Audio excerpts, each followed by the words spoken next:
Hello friends, welcome to Sofel's cooking. இன்னைக்கு நம்ம கிச்சன்ல பார்க்க போற ரெசிபி ரொம்ப ஹெல்தியான கருப்பு உளுந்து கஞ்சி தான். இந்த ரெசிபி ரொம்ப ஈஸி அண்ட் ஹெல்தியும் கூட. எப்படி செய்யறதுன்னு பார்க்கலாம் வாங்க.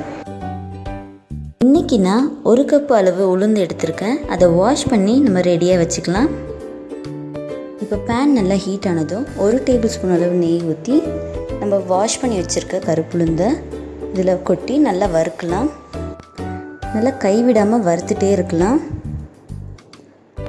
இந்த கருப்பு உளுந்து எல்லாருக்குமே ரொம்ப நல்லது. இது சின்ன குழந்தை 6 மாத குழந்தையிலேருந்து பெரியவங்க வரைக்கும் எல்லாருமே சாப்பிடக்கூடியது. இது நான் குழந்தைங்களுக்கு கொடுக்கறதுனால நெய்யில் ஃப்ரை பண்ணுறேன். உங்களுக்கு நெய் வேண்டான்னா நீங்கள் அதை எடுத்துடலாம். ட்ரையாகவே ரோஸ்ட் பண்ணிக்கலாம். நல்லா இப்போ வறுத்துட்டே இருக்கலாம். அதோட அரோமா வர வரைக்கும் நல்லா வறுக்கலாம். இப்போ எனக்கு அந்த உளுந்தோட ஃப்ளேவர் நல்லா வருது. ஸோ இப்போ நான் பேனில் இருக்கிறத பிளேட்டில் ட்ரான்ஸ்ஃபர் பண்ணிடுறேன்.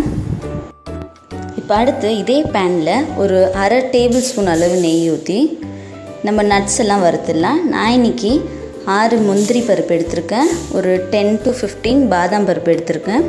உங்களுக்கு விருப்பம்னா நீங்கள் என்னென்ன நட்ஸ் சேர்த்துக்கலாம்.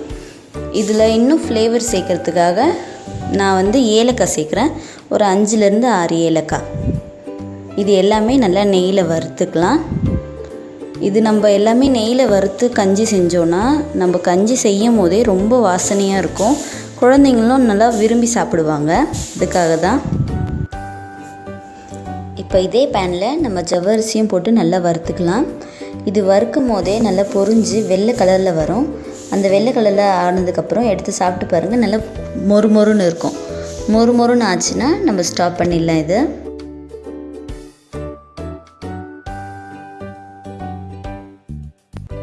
இப்போ இதுவும் ரெடி ஆகிடுச்சு. நம்ம பிளேட்டுக்கு ட்ரான்ஸ்ஃபர் பண்ணிடலாம். இப்போ அடுத்து இதே பேனில் நான் பொட்டுக்கடலையும் போட்டு ஃப்ரை பண்ணிடுறேன். பொட்டுக்கடலையை நீங்கள் ஃப்ரை பண்ண வேணாம்னு நினச்சிங்கன்னா ஸ்ட்ரெயிட்டாகவே நம்ம கிரைண்ட் பண்ணிடலாம். நான் லைட்டாக ஃப்ரை பண்ணுறேன்.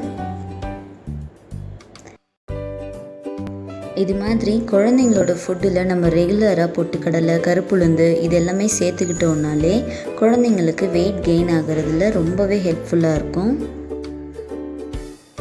இப்போ இதுவும் லைட்டாக ரோஸ்ட் ஆகிடுச்சு. ஸோ நான் அப்போலேருந்து பிளேட்டுக்கு ட்ரான்ஸ்ஃபர் பண்ணிடுறேன். கொஞ்ச நேரம் கூல் ஆனதுக்கப்புறமா நம்ம கிரைண்ட் பண்ணிடலாம். இப்போ இந்த மாதிரி நல்லா ஃபைனான பவுடராக அரைச்சிக்கலாம். இந்த மாதிரி அரைச்சிட்டோன்னா நம்ம குழந்தைங்க கஞ்சியாக செஞ்சு சாப்பிடும் போது அவங்களுக்கு சாப்பிட ஈஸியாக இருக்கும். இந்த வீடியோ உங்களுக்கு கண்டிப்பாக பிடிச்சிருக்குன்னு நினைக்கிறேன். பிடிச்சிருந்தா லைக், கமெண்ட், ஷேர் பண்ணுங்கள். மறக்காமல் சப்ஸ்கிரைப் பண்ணிவிடுங்க.